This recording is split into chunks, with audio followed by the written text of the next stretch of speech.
purple worm-like creature just... And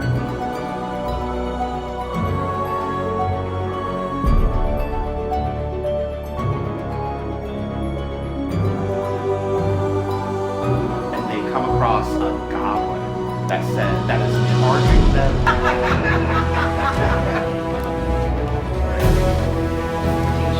When she sees it start to lift up on here.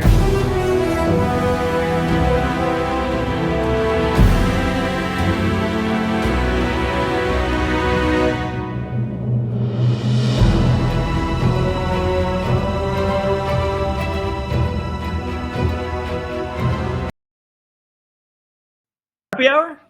Happy hour? Happy hour! Hey! Yay! Now wasn't quite now when we got our instructions. The So I was a little ending confused the out ending there. was a whole lot longer than I thought it was gonna be. Like, I even cut it off short. Like, I was like, I want to leave this QR code up here for a hot second, and then I was like, okay, it's been more than a hot second.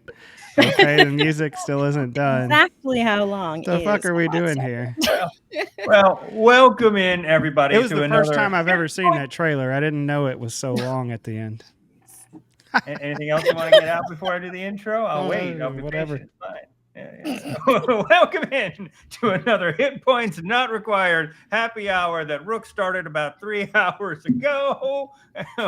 Where we hang out, we have beverages, we talk nonsense for a little bit, eventually get around to some TTRPG topic that you may or may not find helpful in your role-playing adventures. But for right now, welcome in the usual suspects of Rook, Violet, and myself, and our guest for the evening, it's MJ. Hey! What's up, guys? Hi. Thanks for having me. How you doing? I'm doing great. A little under the weather, if you can't tell. I don't know. My voice cracked a little bit, but I'm doing all right. Oh. I'm riding high. I mean, yeah? come on. Yeah, no. It's good. It's good. It was a very timely misplay by one premier tight end at the very end of the game, and all ended the way it was supposed to. Congratulations to Buffalo, and congratulations to Philadelphia too. Yeah, we snowed it out. It was snowed under, and we managed to make it through. We'll see what next week brings. Maybe 3 weeks from now, it will be Buffalo and Philadelphia in Nolans. But I would love that. Yeah, it would be good. It'd be good. It'd be fun. It'd be interesting. It'd be exciting. We would definitely have to live stream something during that and throw things at the camera and get all upset. It'd be fantastic. I think they're talking about football. I think sorry. Maybe we should clarify that. Maybe we'll move on to a topic that everyone can participate in. How are y'all doing? Violet, Rook, what's going on in your lives? All right, good talk. I'm tired. This weekend was the 10-year anniversary of adopting my cat.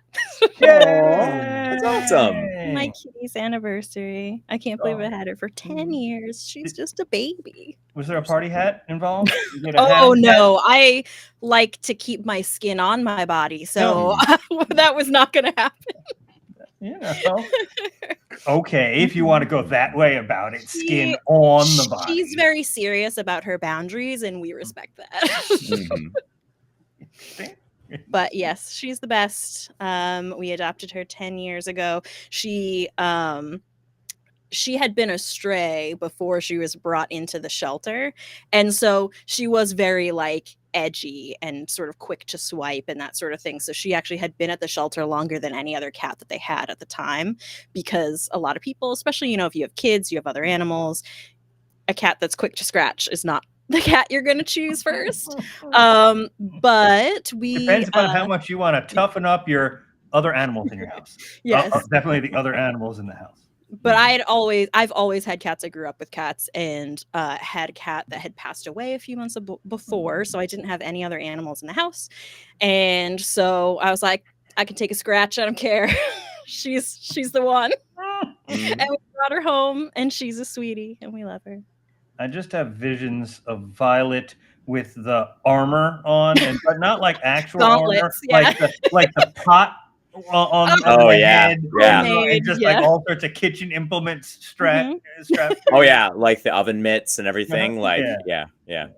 Yeah, for 100%. sure. She has mellowed. She still can get feisty now and then, but she has mellowed a lot since we originally got her. She's the best. So yeah, that was something this weekend. 10-year Happy anniversary, Violet's cat. Happy anniversary. Oh, I without any kind of cool segue or anything from that, I was working on some corporate projects recently, as pay the bills, and one of them, one of these corporate events, and they make the participants fill out this questionnaire to do some fun stuff during the event. And one of the questions was what song do you play to kick ass to? It was really phrased weird. It was almost exactly like that. I was like, whatever. And the responses were, as you would expect for a corporate event, Eye of the Tiger. There were like 10 people that said Eye of the Tiger, and a bunch of similar corporate-y, We Will Rock You, and all sorts very of generic. Right? Yeah. Like there was one person that said, God. I mentioned this to Rook in a conversation during the week. One person did say, yeah, I kick ass to Tub Thumping by It's such a good pick. Honestly, yeah, Oh my A+ God. for honesty, because that's a real answer. Probably, but when was the last time somebody kicked ass to Chubbo? That person probably recently. But it got me thinking. I've had conversations over the years with other people. There was a friend of mine who swore that if he ever killed somebody, and as far as I know, this hasn't happened yet, but the soundtrack to his life would be playing 9 Inch Nails, right? Just that sort of stuff.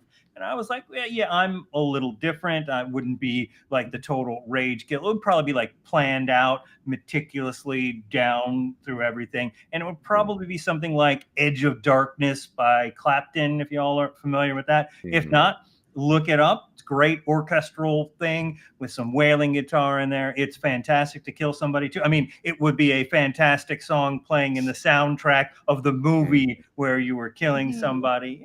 That sort of thing.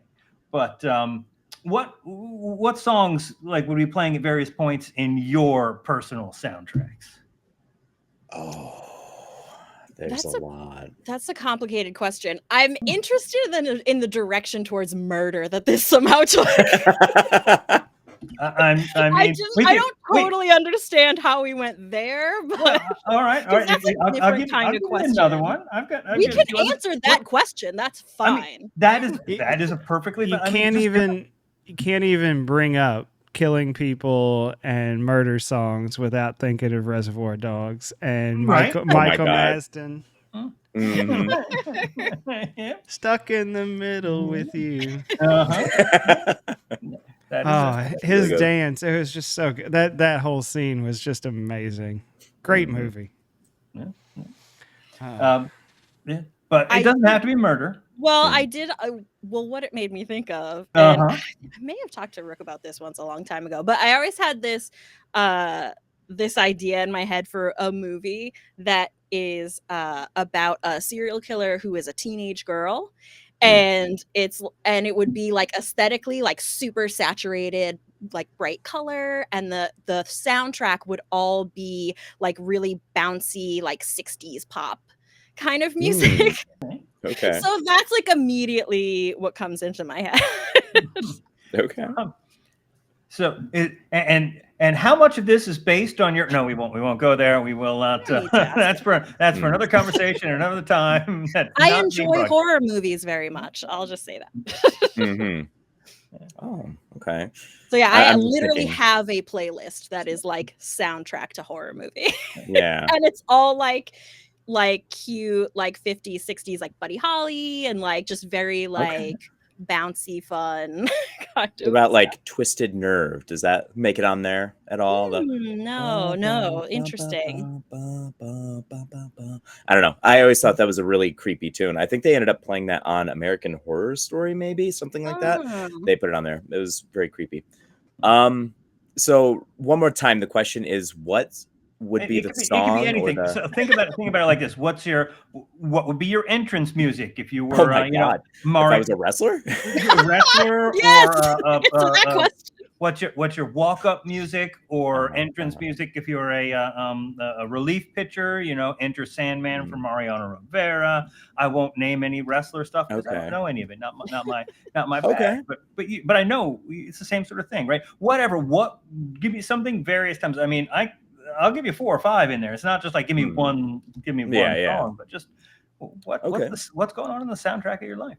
I'm a big fan of a lot of music, but I think that one thing that always resonates well with me, at least in intense scenarios, is usually like industrial metal, heavy metal, death metal, things like that. I usually go pretty heavy with it. So I'm throwing on something like Tyr, or maybe I'll throw on some like Sabaton, like Sabaton's oh my gosh, what's that one song about the Panzer Division and like crazy things? I don't know. It's this whole World War II scenario and like battles and epic battles. And they're a great, like that whole genre of like Viking metal and like European kind of almost thrash. Like it kind of gets fun. But one that I think is a great one to go to is honestly Rammstein's their self-titled song, Rammstein.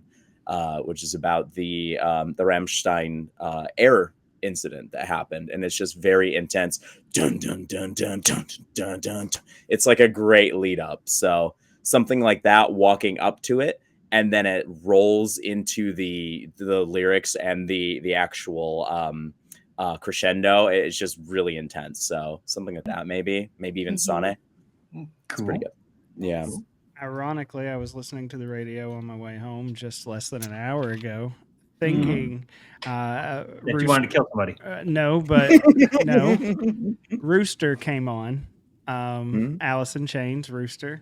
Oh, and I was thinking, man, wouldn't this make a great intro song for? If I was a baseball player, this would be I would be coming up to bat singing Rooster. That it just seemed like a good power vibe or whatever. So it's just really funny that you brought this up and whatever, because I was just thinking baseball intro song. This might be me. This might be it. Although I was partial to Brett Gardner's intro music and Dirt Road Anthem. That's a pretty good one to come up to as well. I did like Paul O'Neill sticking in the Yankees vein, Baba O'Reilly. That was a good one. Which he didn't. There are stories of him talking about this. He was like, "No, I just left it up to whoever to pick." Then I was like, "Oh, I like that. That's kind of nice." But yeah, no, there's different soundtracks, different times, angsty moments. I would probably be like maybe like U2 Acrobat. That's one of those songs out there. Yeah. Probably my actual like entrance music song would be Rebel Girl by Bikini Kill. Okay. Bikini Kill is just like too iconic for me personally. I have like a Bikini Kill tattoo. I love them. So that would just not the 60s pop is fun for a fictional murder. Fictional, but of course, we're only talking fictional stuff here. Nothing real. No. Nothing real. No. No, but I would also put out there Pink, 1 Foot Wrong. Was excellent. Okay. Excellent song for certain moments in your life if you're going to. Pink So What would be a great song to have as intro music. When you first were talking about like a song to like kick ass to or whatever, I was thinking about the songs that get me hyped up for like work and stuff like that. Sure. And I have a playlist called Hype, and Pink So What is on that playlist. Okay. Also a lot of Kesha on that playlist. Yeah. Wake up big in fan, the no morning. doubt. Oops, can't sing that anymore. No doubt would be on my playlist for that too. Like Ooh, they're nice. a really fun band. Like early No Doubt was so good before she split off. Like they were a lot of fun. 4 Non-Blondes. If we're Yes. trying to just be I would- hyped up, right? Like what's going on? Love it. I'm partial to Three Doors Down, Life of My Own. Mhm. That's always a good one. A lot of spite going on in there that always plays well. All right, Foo Fighters' Hero. That's a good hype song. Oh yeah. I don't want your life. I feel like I would be the one that would misread the room and throw on like Albuquerque by Weird Al Yankovic and have everybody just like, what is going on? What does this even mean? Is this where you're from? Why is this happening?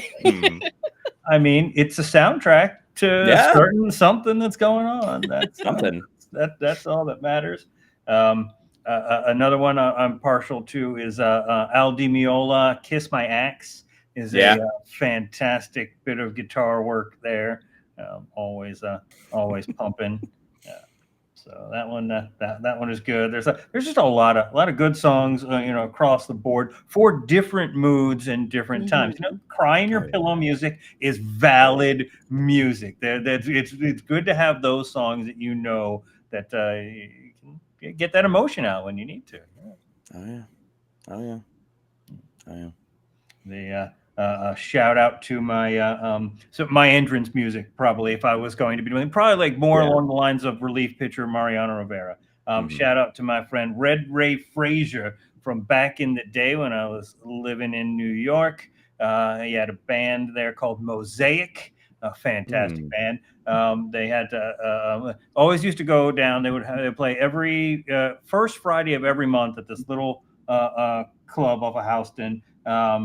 That they would play their set, this rock and roll set. They would play their like 45-minute set. And then the second they were done, about 20 people would come in and just start tearing the room apart because they had a salsa dancing thing right after that. I shit you not, there were like 60 people just waiting to come in and start with the whole salsa dancing. But they were they had this band called Mosaic, and the song "Lambs to the Slaughter." Just absolutely and probably intense title. Yeah, it is. It's good stuff. It was good stuff. I'll grab it. It's not something you're going to find on YouTube or anything like that. Being a small band from back in the day, we're not going to give years or decades or anything like that. We're not going to say which day. Pre-YouTube days. Very pre-YouTube in days. I'd love to hear it.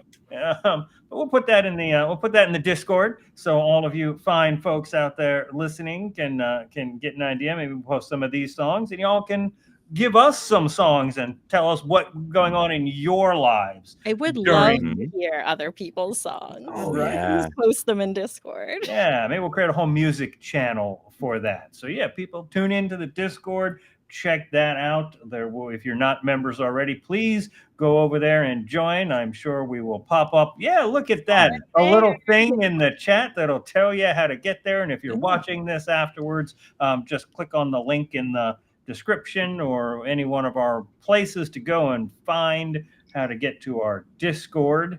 And there's a lot of great content on there already. We have a ton of epilogues from all of our one shots. Those are always fun. You should go and check those out. In the meantime, let's talk about a TTRPG topic. Should we do that? Yeah. Novel concept. Yeah. Wow. What? Do we do that here? Yeah, every once in a while. Maybe we'll just drink some I'm water. usually pretty drunk by then. I don't really remember that shit too much. I was under the impression you were usually pretty drunk when we started, but sure, let's go with pretty drunk by the time the topic comes. I mean, just because, he's still pretty drunk by the time we get there. Yeah, exactly. See? True. I have not rambled on long enough that he could sober up yet. But hey, so we did a one shot. We did a one shot a week ago where we were in a carnival. And at the start of that, I will give you the description that we were posted. This is peel back the curtain a little bit. This is what we do in our Discord to prep for these things. Our DM for the night posts a little snippet, and in this particular, this one was at an odd carnival. A gilded A-frame offering immortality stands out front of a tent, catching your eye. Perhaps it's all you've ever sought. Perhaps it's an abhorrent prize that spits in the face of your beliefs. Or perhaps it's able to be traded in for that enormous Tarrasque plushie. Who could offer such a prize? Is it too good to be true? Is it a scam? And that's it. That's all we had to work with. Go ahead, create some characters, basic rules, all that stuff. Still want the Tarrasque plushie. Oh, same. I need it to exist in my life. I looked online too. I was like, someone must already make a Tarrasque plushie. I did the same. There's a couple, but they're terrible. So we need to commission somebody. If anybody out there in internet land, in our chat group, in any friends of friends of friends knows anybody that could make a custom Tarrasque plushie, especially one of enormous proportions, hit me up, DM me. We will talk. We will chat. We will make this happen. However, that's not our topic for the evening, making Tarrasque plushies. I wish it was. I wish we could crochet a giant Tarrasque. I mean, I can crochet, but I'm not crocheting it. I'd love to learn. Arts and crafts sounds fun. Yeah. That's a different stream.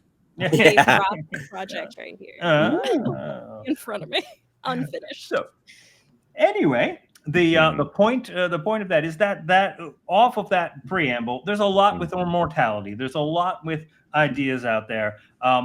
I think something like that, personally, to me, screams Warlock. Just as a class, there's got to be something. And in fact, 3 of us that were playing, 3 out of the 5, had some portion of Warlock in them or to them or something about them, including 2 people that actually had enough levels of Warlock to have a subclass, and they chose the same subclass. Is it a problem? I didn't think it was a problem from the gameplay, but my question is this an issue at all? How do you address it? If somebody were to say, hey, be the first one in response in the Discord, in the chat, and whatever, and be like, hey, I'm playing a Warlock, whatever, blah, blah, blah, blah, blah. Is there anything that says, hey, maybe I shouldn't also play a Warlock, or maybe this, that, the other? Are there circumstances where that should happen? Are there circumstances where that shouldn't happen? What do y'all think, and how do y'all respond in a situation like this? Okay. Personally, so like as one of the players who was actually playing a Warlock, it was great. We had an amazing time. It was a ton of fun. So, and this isn't the first time I've actually. Yeah. If you haven't seen it yet, please go watch it. The VOD is up. It's amazing. It's funny. Actually, one of the comments that we received, feedback, Rook, you gave this. It seemed like we were having a lot of fun, and that's what was important. It just felt very genuine, and it's true. We had a ton of fun with it. So, like you said, a peek behind the curtain is it just felt fun. So it's not necessarily that it steps on toes, like it's not anything like that, or that it's an issue. It can, and I find that depending on if you're in like a long-term table, it's usually best not to have too much overlap. I mean, there can be. It can flow perfectly well. I've been in tables that were long-term that were like 4 Warlocks and a Paladin, and it worked out great. But that sounds like a comedy. Sounds like a sitcom coming next week on the CW. 4 Warlocks and a Paladin. I did a lot of babysitting. Starring Prison B. Is Prison B one of the Warlocks or the Paladin? The Paladin. Oh, okay. Trying to knock everyone else into line. But I was the Paladin for that one. I did a lot of babysitting. It was a lot of crazy warlocks of varying varieties going around and doing things, and I'm just like, guys, wait, hold on, wait, slow down, please. Here we go again. Yeah, it was fun, but just because there's overlap, it doesn't necessarily mean that that's a bad thing. It can be a lot of fun. That's all I'm trying to say. Especially with classes like Warlock or Bard or Sorcerer, where you're choosing your spells. Yeah. Like, you don't have the full array like a cleric, a druid, or a wizard does, right? Like, they could be the same class, the same everything, and feel very, very different based on spell selection and the way they act and behave. Yeah, I'm thinking of the Hasty Rig attack, where we had the two creation bards, same subclass even, Rook playing one of them, and they felt completely different. Like, Well, totally different. Well, okay, here would be my question on that. Why did they feel completely different? It was the character, the characters were both so different. The personalities were different. The way that they treated and interacted with the things that they created were different. Yeah, all of the flavor of it just was so completely like unrelated. Like it just, I wouldn't have, if I was just watching it and wasn't like in the game, didn't know in advance what some of the classes were. I don't think I even would have known that they were playing the same class. It just didn't even come across that way. Yeah, I mean, I think that would be my comment and my advice. I mean, it's going to depend upon the table type. If you have a low role play table, I'm not sure why you're here watching this video right now. But if you do have a low role play table, mechanics heavy and all of that, there might be more overlap. If you have a role play heavy table, or if it just role play normal table, and you have a character concept, bring that character concept to the table. I don't care if everyone else said they're playing warlocks. This can be all warlocks. You get 5 characters in there. We all choose the Archfey as our patron, or we all choose undead as our patron. Guarantee your backstory concept is not the same as everyone else's backstory. The challenges that character has faced, the personality that you intend to put into that character is not the same as the next person or any of the other people putting it in there. I'll say a long-term campaign that I was part of. 2 of us chose to play warlocks. 2 of us chose to play undead patron warlocks, and they could not have been more different in terms of who they were and then personality and portrayal. Very little overlap on spell lists and that sort of stuff. But even if there is overlap on spell list, overlap on skills that you want to, that you think this character would be good at, it's not fighting. It's not, oh man, I was supposed to do that and now I have to do that, and then it's your turn to do that. You got the last one, I'll get this one. How do you work together? What types of games do you play? Say it's warlocks and you both were good at deception or persuasion or whatever it is. What kind of games? Cook it up. Talk to the other player and plan different scenarios where you can run 2-person cons as your warlocks running cons and doing stuff. It's opportunities. This is the thing that I was thinking of too, is because a bad example or example of this not working super well that I experienced was a game where I had been in the campaign for a while and was playing a rogue, and a new player came in to fill an empty spot, and they also were playing a rogue. And it's a lot of things that we've said, like this player didn't wind up staying super long because they weren't as role play focused, and I think it really was down to the players at the table. It wasn't necessarily like it probably would have been an issue regardless of whether we were playing the same class or not, but it did tend to be very just like, rather than working together, I found that this person was kind of like, anytime something that was like vaguely rogue skill related was like just jumping to it and was very like, oh, that's my thing. Like, it was very like just ignoring the fact that I was also a rogue and like not Mhm. wanting to engage with that. And so yeah, I think it's really about the players and the table and like how you kind of negotiate that through the role play and stuff, and whether you do that well or you don't. Mhm. There are so many opportunities, and I don't think that particular situation, especially where skills and things are involved, talking, and again, we're talking specifically Dungeons and Dragons here, but this is applicable to any role playing that you happen to do or want to do.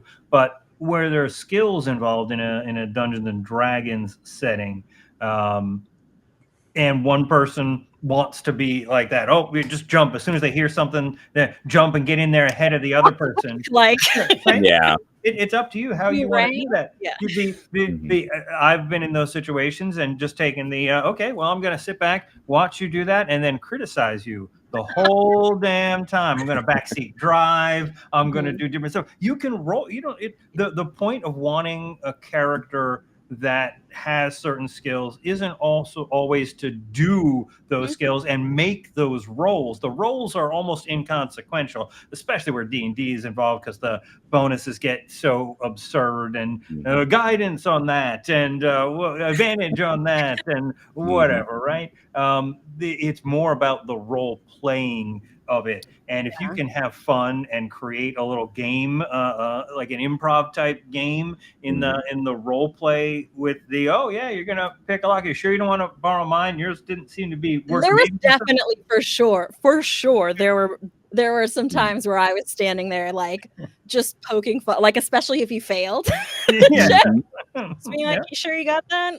Like, "Did you see this part over there? Were you looking at," but he was not interested in playing along with that, like, Yeah. whatsoever.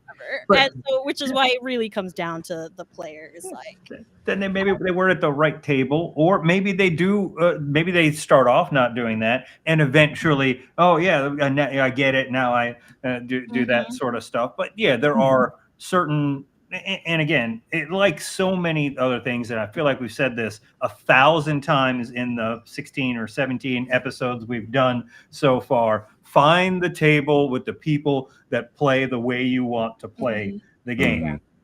because if they can't, yeah, if that's a problem, oh yeah, no, you can't play this class because I was going to play this class and be the one that did X, Y, and Z for the party. And if you're at that table and there are like 3 or 4 people saying that, you're hey, okay, it's probably not the table for me. Thanks. Have Mhm. a good time. Do whatever you want to play this build that you read somewhere that's gonna be able to do X or be able to do Y Mhm. or be super killer at this sort And of that's the thing. thing, I don't think there's anything wrong with wanting to be like, wanting to show off your skills and be like, I Mhm. wanna be the person who's really good at this, and that's a big part of who my character is they're Mhm, really good at this particular thing, and mhm, it sort of deflates that if there's another person right there who's also really good at it. It sort of deflates some of the fantasy of, like, playing this character with these, wonderful skills, as that's fine if that's how you feel, but yeah, you need to, like, be at a table and with a group that understands that and that fits with that gameplay that you want, make sure Mhm. that is, like, understood amongst people. Yeah, that makes sense. yeah, for sure. And I think just like in sales, disqualifying is really a big part of it. Don't get to a table and be like, oh, I got to make this work. I got to try and do everything and make everything work out because this has to work. No, disqualify. Hey, look, no, this isn't a table with me. There's a million tables. There's a million games. You can find a game any day, anytime, anywhere. Mhm. And it's you don't have to try and make something work. And hey, if it's the table with a significant other or something like that, it's still okay if it doesn't work. That may be some sort of sign and maybe get you down the road somewhere or to some point faster, easier, with less time wasted on the way. That's, it's life. It's a little microcosm of life. But yeah, Mhm. and I don't think, does it matter? Is there a particular class? In just thinking in D&D term. Is there a particular class where it would matter if everyone showed up and they were artificers? If everyone showed up, I mean, the perfect scenario for me is we all show up and we're bards. I just love a good. Oh yeah, it's fantastic. Oh yeah. I'm super into this concept, this oops all warlocks concept right now. Like that, the idea of everyone being warlocks all with the same patron. Like that's why you're a party is like your patron told you all you have to do something. Like I love. I fucking hate this guy, yo. Why do I have to stay here? Like this guy pisses me off. Well, this motherfucker right down here. You know? even in that scenario where you could have a party, it's all warlocks, all with the same patron. Yeah, they could have very different attitudes toward that patron, very different things about it, and like you can still have a wide variety of characters. In any scenario. Yeah. I mean, can you imagine the scene at the bar with that group? Yeah, pour us another one. Yeah, man. You know what they had me do over here. It's actually another point is specifically with 2024, they gave a lot more versatility and a lot more options to warlocks because you can take like Pact of the Blade, Pact of the Chain, Pact of the Tome. Like you can take all of those as invocations now, so you can make it even more flexible. And that I think is part of the key too. Is like if there are, and ultimately, you know, you can play whatever you want to play as long as you're with the right people. But if there are some classes that are more or less suited to, you know, having multiple people, I think versatility in the abilities and how much versatility and flexibility, you know, I think one of the reasons I came up against it as a rogue is because, you know, maybe at least at the level we were at or something like that, you know, the rogue skill set was more limited than maybe like a spell casting class where you could have totally different spell lists and things like that. So I think the more limited the sort of skill set for a class, the more you're going to find overlap. That doesn't mean you can't do it, but it's more to navigate, I think, for those people if they're playing the same thing. Early levels, barbarian, for instance, like before you get your subclass, it's basically identical. Then it comes down to like, you know, lineage traits, things like that that kind of differentiate. You don't have to differentiate. One of my favorite examples was the first D&D group I ever played with had two people both playing bards, but they came in deliberately. Their characters were brother and sister, and they were both gnome bards. One was a glamour bard and the other was a whispers bard, and they were like creepy as fuck. Like they both did, like the weirdest, creepiest voices, and they would like talk about like their mom in a weird way, and like they were just the creepiest like brother and sister ever. And they would just like, and they would do their weird little bard things, and they would like gas each other up and be like, my sister's the best at this, and like they're so funny. Like it was just part of their concept was that they were bards together. And so like you don't necessarily have to be like, oh, I want to make it as different as possible from their character. You can totally roll with like, we're doing the same thing. Like you can be partners, you can be rivals, you can, you know, there's a lot you can do with that. But again, it comes down to the people and talking to each other and working it out with the people at your table. Communication is key. Thinking back for a second to the hasty rigatash, that one in particular was so funny because no one plays a creation bard like ever. I've never even seen one in a game with me, and I chose to do it. And then that was the one where Jacob, one of the other people from Theater of the Mind Flayer, was a guest on that one, Luke. right? Yeah, Luke. And he was playing a creation bard, and I was like, is that a joke? Like, how does that happen? How does that happen? But I mean, boy, were we different. It's the same thing with Owen and I always choosing the same magic items. Right? Every time.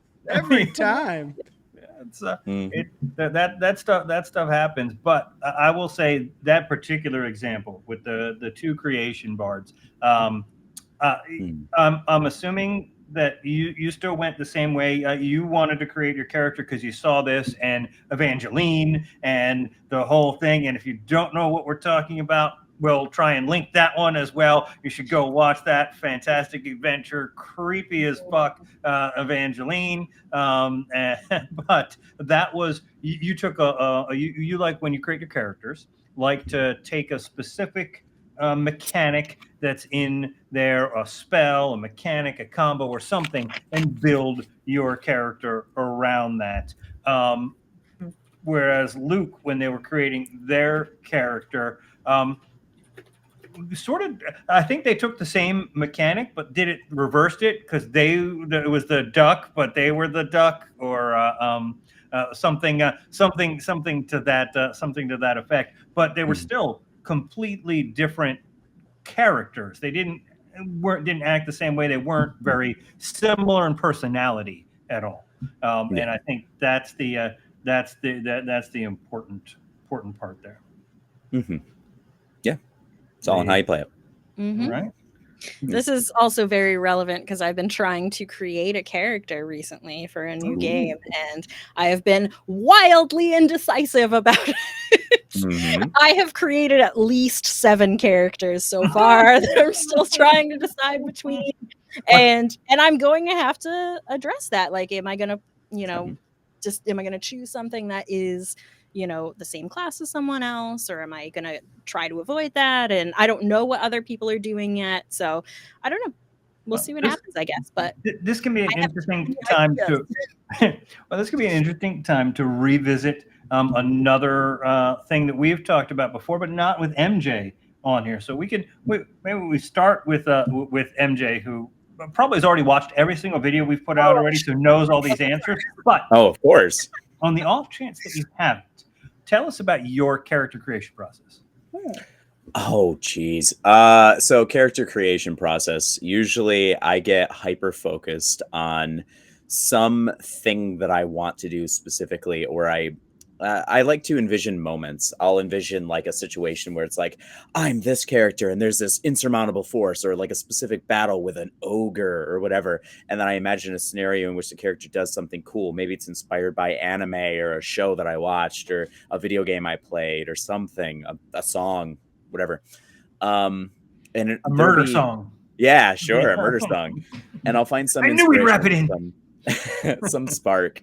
And then I'll just start to like fabricate, like, okay, what sort of things, what is about this character? What is their theme? Are they big? Are they brawny? Are they small and agile? Are they a caster? Are they like, what do they do? How do they defeat the thing? What happens there? And I'll come up with a concept for a character. And then I'll start to investigate, like, okay, what sort of classes, what sort of backgrounds, what sort of lineages or whatever would fit this best and be most interesting. And I've already played an elf, so how do I spin it and make it different, make it weird? What if I did an elf that had this cool like thing about them? They were demonic touched, and like half of their body is very like what's the character from Batman? Two-Face.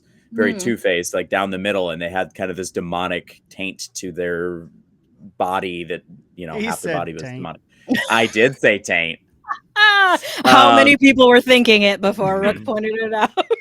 But that's kind of a lot of how my process goes, is I get some hyper focused thing because I watched a show or played a game or did or whatever, and then I went, that'd be cool. What if I did? And then I go off on a tangent and come up with 40 billion other ideas.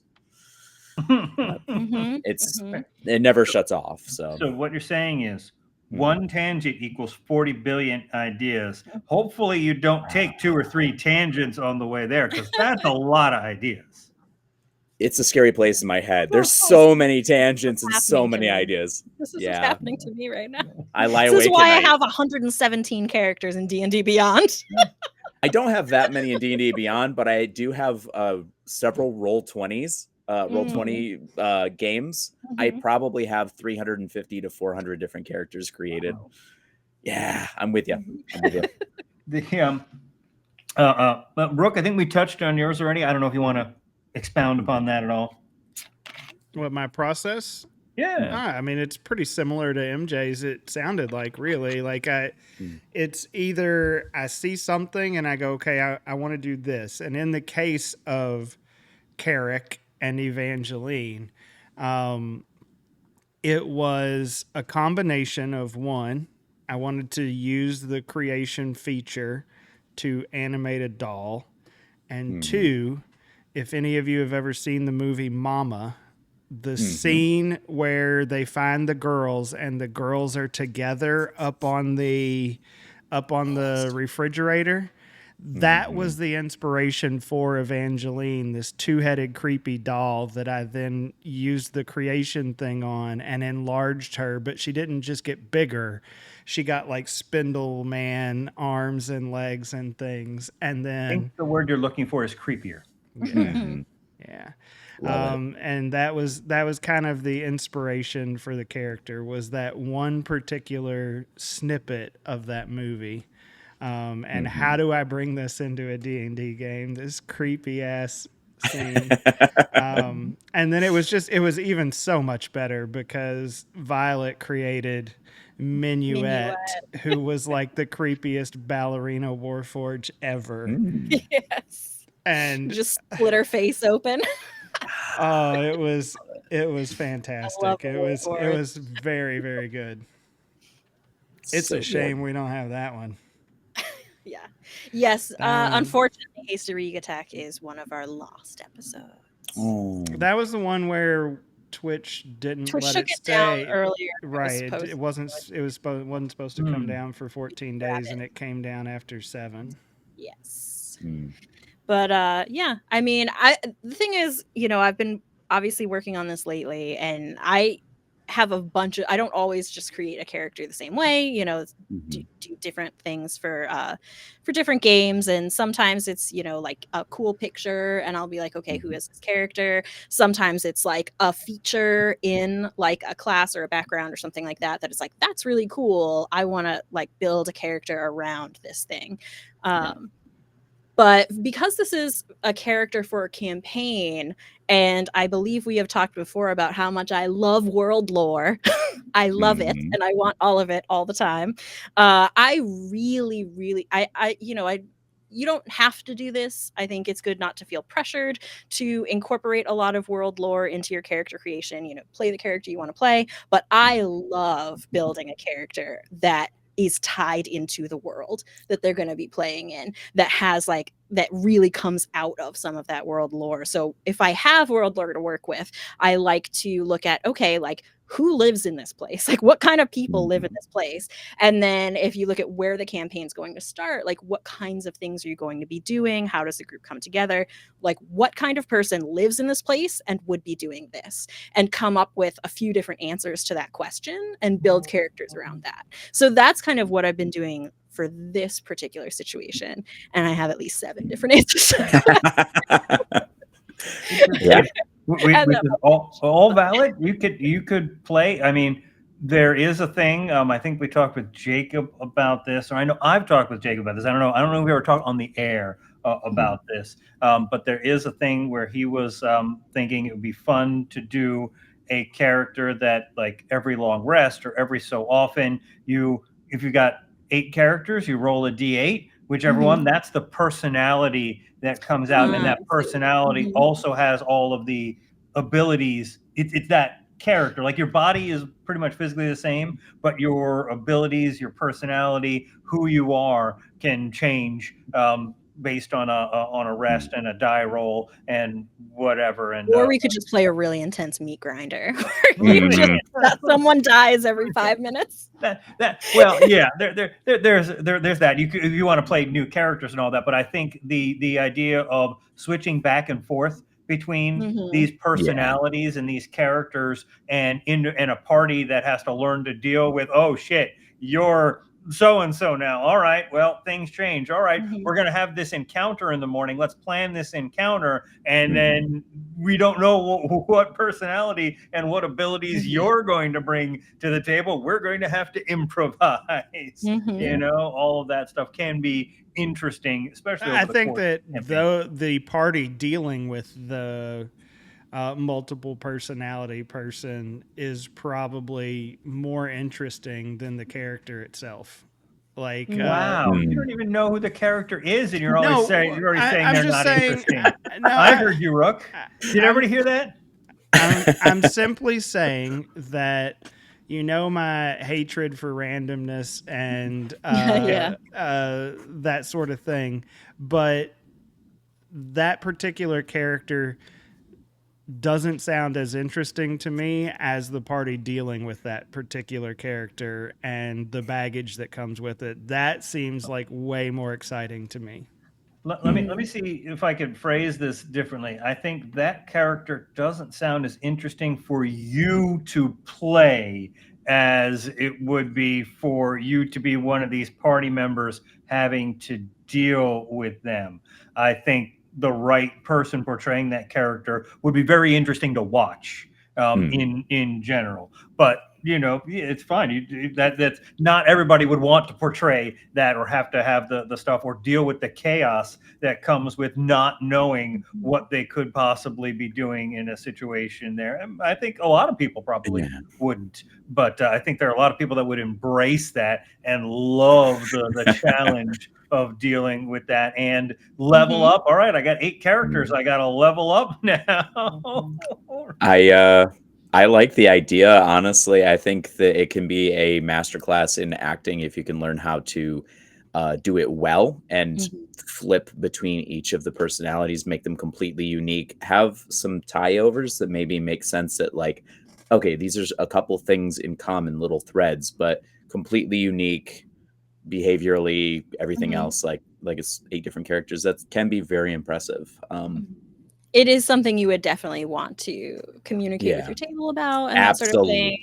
Dissociative identity disorder is a thing. Yes. Plural identities are a thing. So you definitely want to talk to people at your table about like that kind of concept if you're going to be playing it. But yeah, it could be a really interesting thing to explore. Session zeros are important. For sure.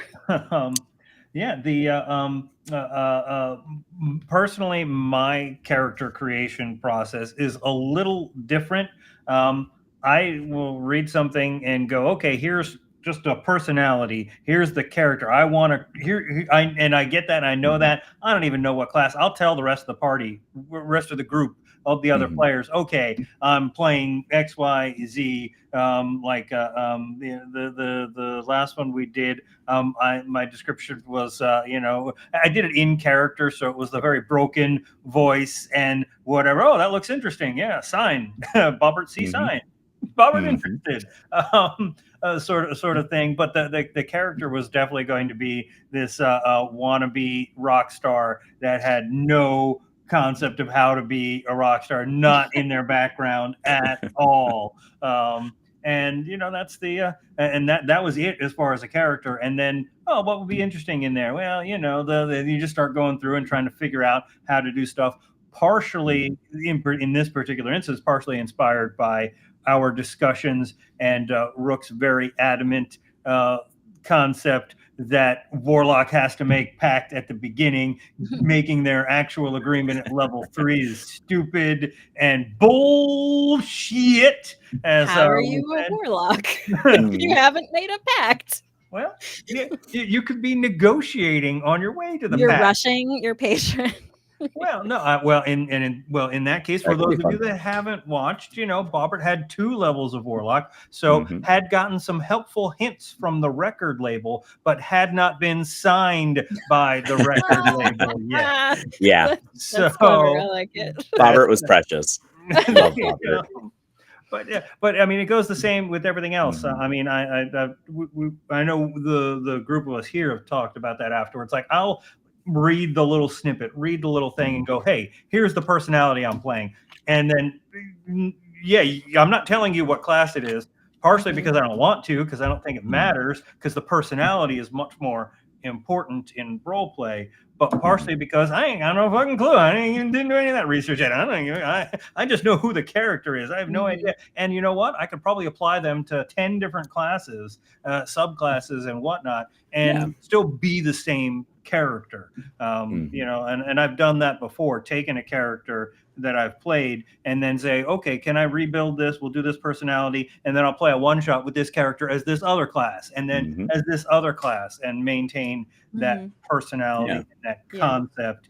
And Minuet, actually, I think that I played in Hasty Rig Attack. I had originally had a different concept for Minuet. I don't remember what she was, if she was a bard or something like that, but she was a different class entirely, and I switched her to a fighter. And it wasn't a huge change. Right. It's not Like the character is still the character, you know. If you've got that good personality, if you know who that character is, Yeah. and a lot of times, especially when I'm creating my character, the next thing I'll do, especially if it's for a campaign, not usually as much for a one shot or whatever it is, but the next question I ask is, how did they fuck up? Right. And I think that's a very important thing in there, because a lot of times I will see people with characters that didn't personally screw up and didn't do anything wrong. And it's the whatever killed my village and killed my family, and I need to go and chase after them, which, hey, it's backstory. It checks all the boxes. Yeah.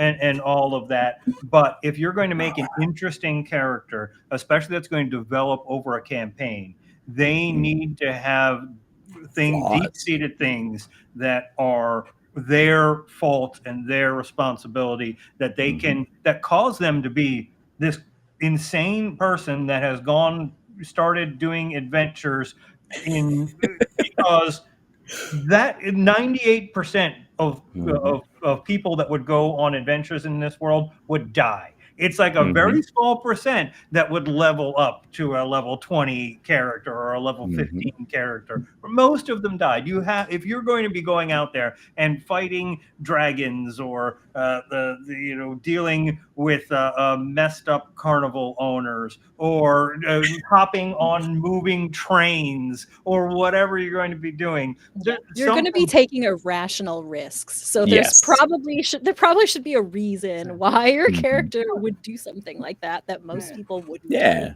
And that's a motivational thing, and that's a thing, probably something that haunts you, and you need to deal with that. And you're probably not going to tell the other people the first time you met them, and when your party comes together, and it's going to be a little while before that comes out, or the DM may push you into that conflict because they want to go down exploring that arc right now, so they may have external things come in there and deal with it. But you should have problems, and you don't need to explain what those problems are the first time the party gets together. But through personality, sure. And then, a year into playing, when it comes out and the other people at your table are like, oh, that's why you've been an asshole. Okay. That's the great thing about role playing. So have those built into your personality, into your character, and that doesn't matter what the mechanics are. You don't need to be, I want to play a warlock, or I want to play a creation bard, or I want to play whatever. Who's the personality? Mechanics only matter when you want them to matter. If it's really cool and you really want to do it, then go for it. But it only matters if you want it to matter. Exactly.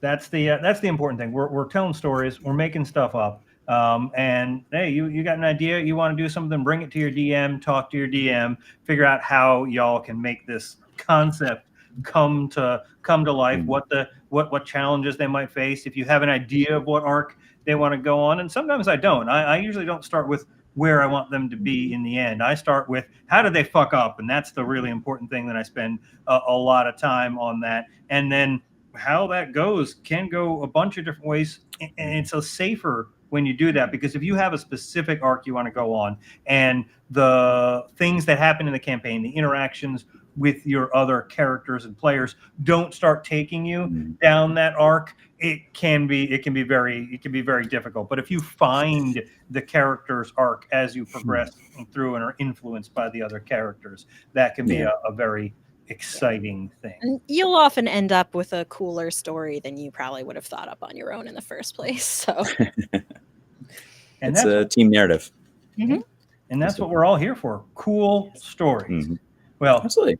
Cool stories and a tasty adult beverage or non-adult beverage or whatever you happen to have that I think we're all running pretty low on. So at this point in time, before we spill things on our face and on our clothes and everywhere else, I'd like to say thank you all for listening to us ramble for an hour. And we hope you all have a good couple of weeks. Tune into the Discord to tune into some tunes.